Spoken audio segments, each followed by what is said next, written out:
but really cool car. 991. We've got another 992 over there. This one's a lot darker. Wow, I've never seen these wheels. Oh my gosh, you've got this gold-looking satin finish. I mean, it's different. It's different. It's not your usual black-spoked wheels.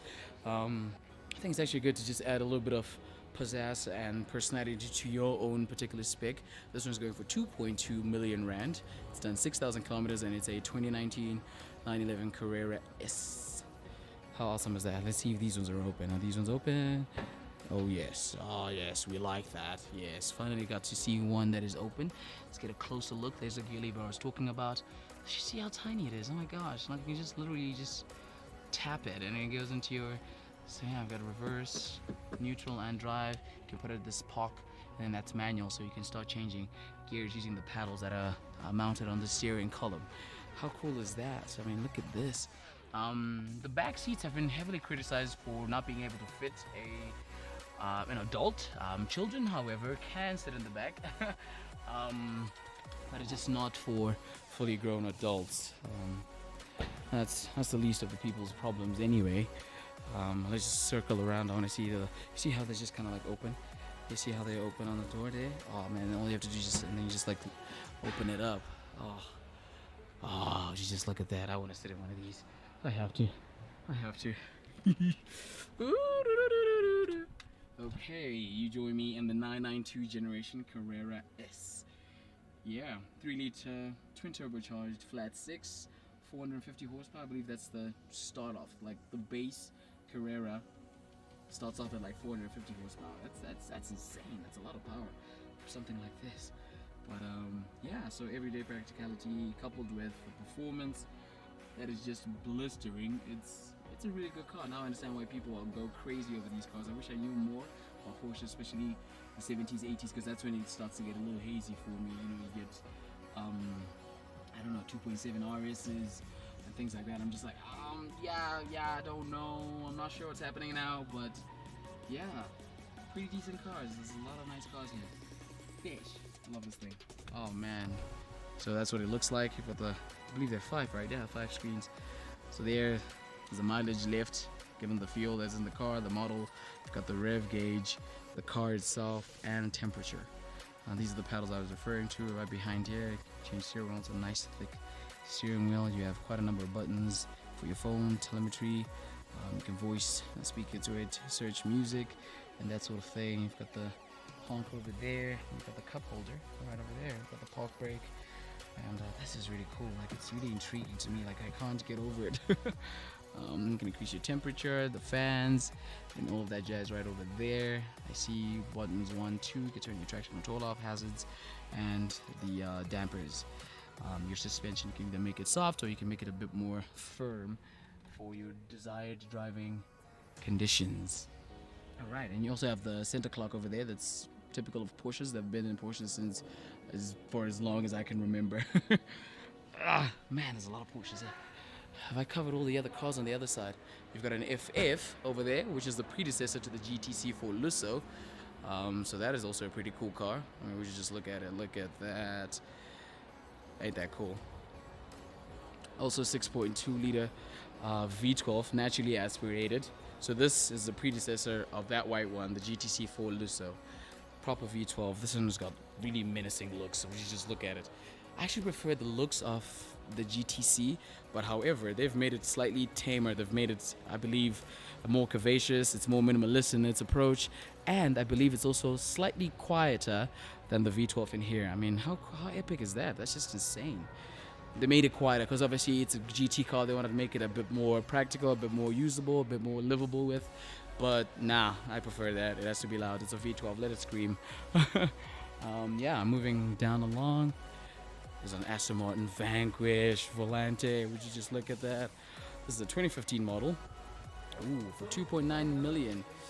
Ooh, cha. Not bad. It's done 8,000 kilometers on the clock. And I think,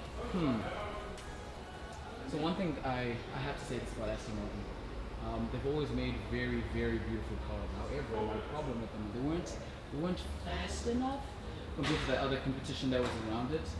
But they've changed that recently with the newer models that have come out in the form of the DPS Supercar and DB11 AMR and the like. So they've always made beautiful cars, but they just weren't as potent as I would have wanted them to be. Sure, it was marketed as a gentleman's car, so obviously by just using those words, you assume it's just going to be a nice, quiet ride. There's ample power, but they have fixed that. This is a 5.9 liter V12. They call it a 6 liter V12, but the displacement is actually 5,935 cc's. Naturally aspirated V12. This had how many horsepower? The Vanquish, I believe 510 or so, 560 if I'm not mistaken. Pretty decent.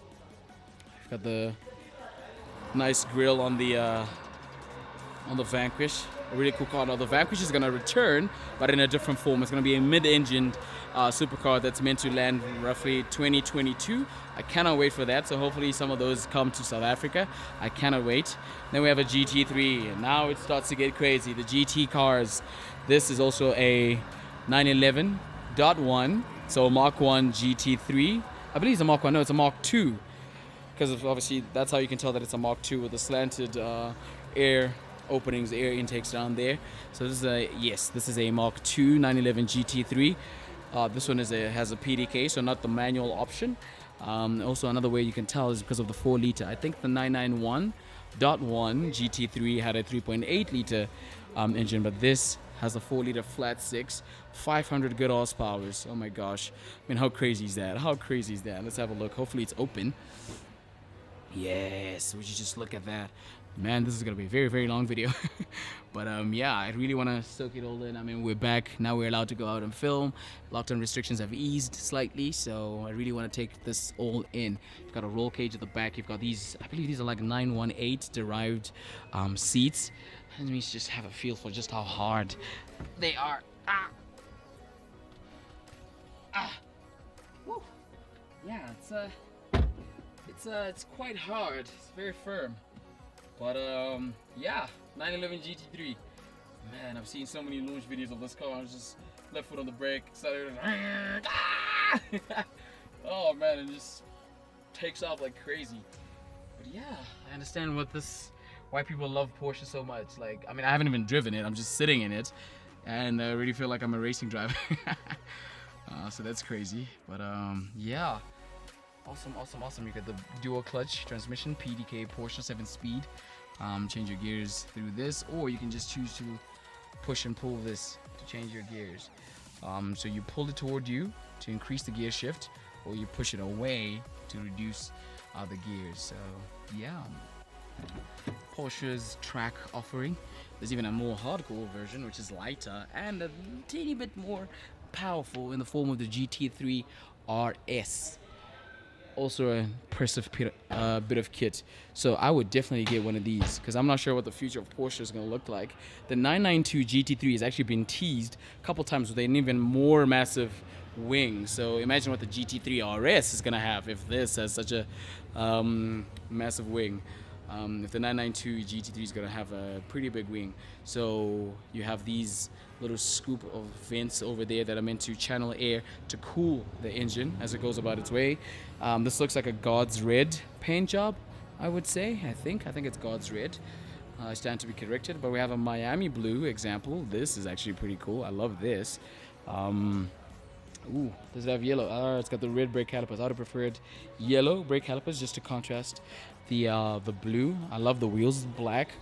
We like that. Ooh, it's got carbon fiber finishes like on the side there, right over the vents at the back.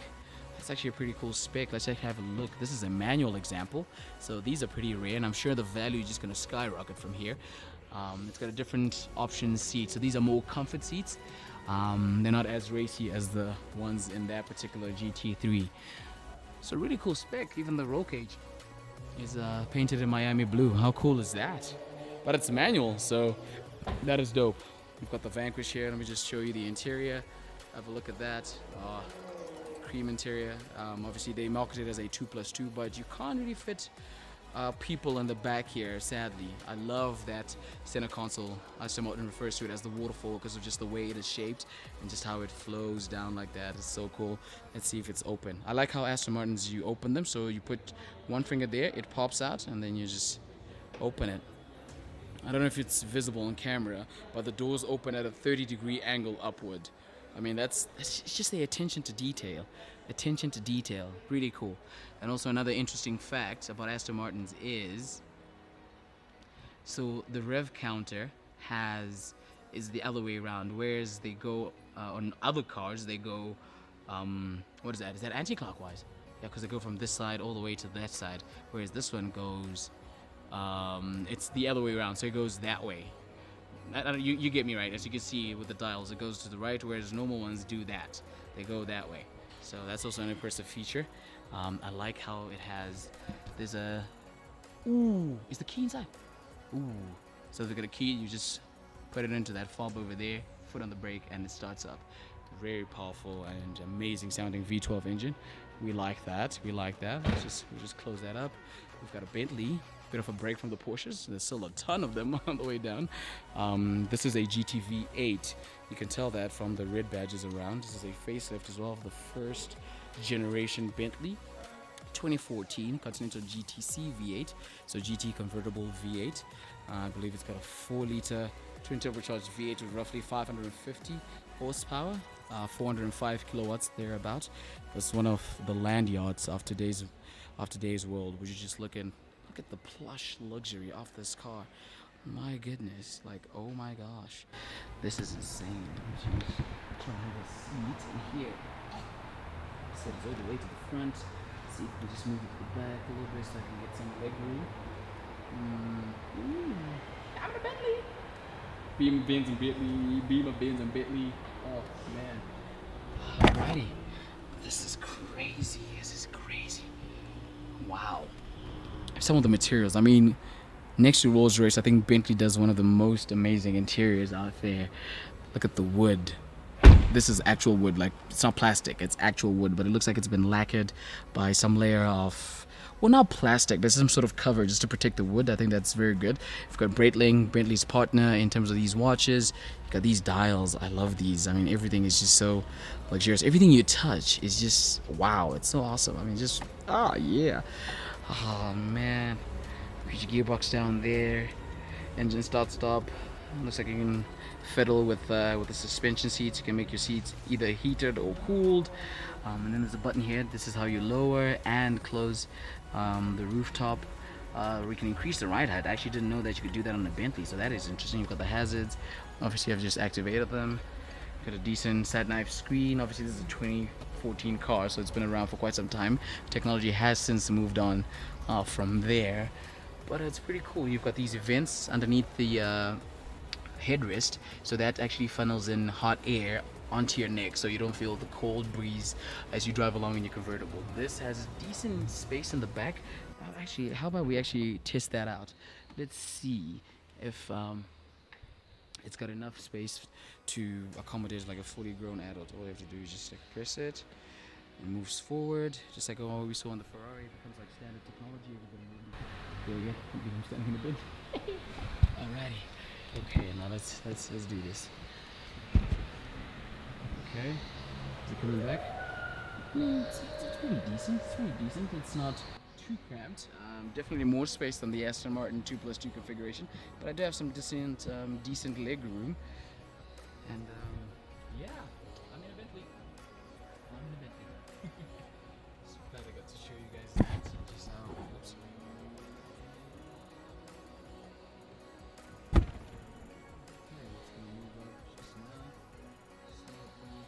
Forward. Just need to wait for the mechanism to move it to the front.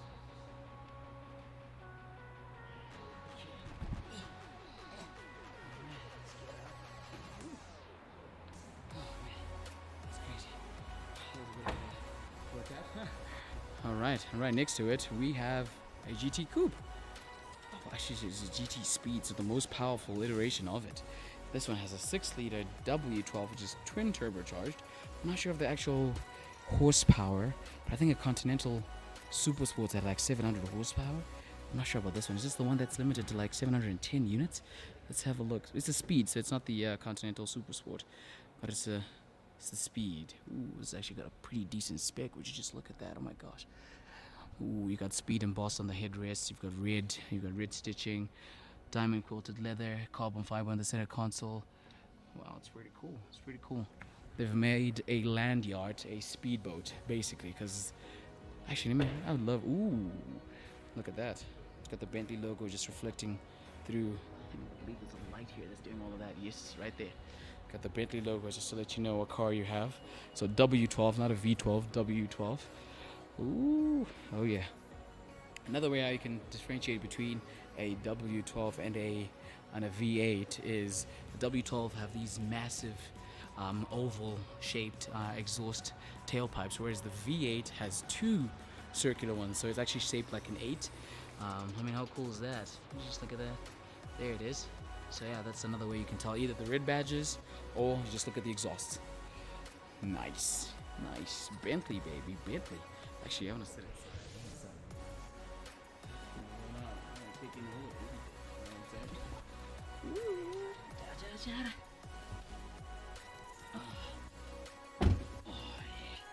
Okay.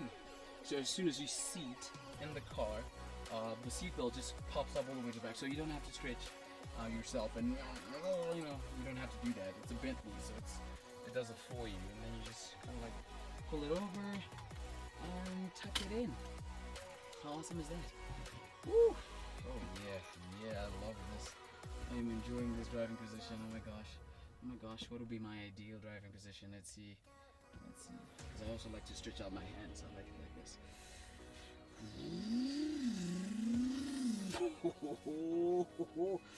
Oh man! Oh, this is so cool. Oh my goodness, this is so cool. I love it. Okay, we need to get out. There's a lot of cars out there.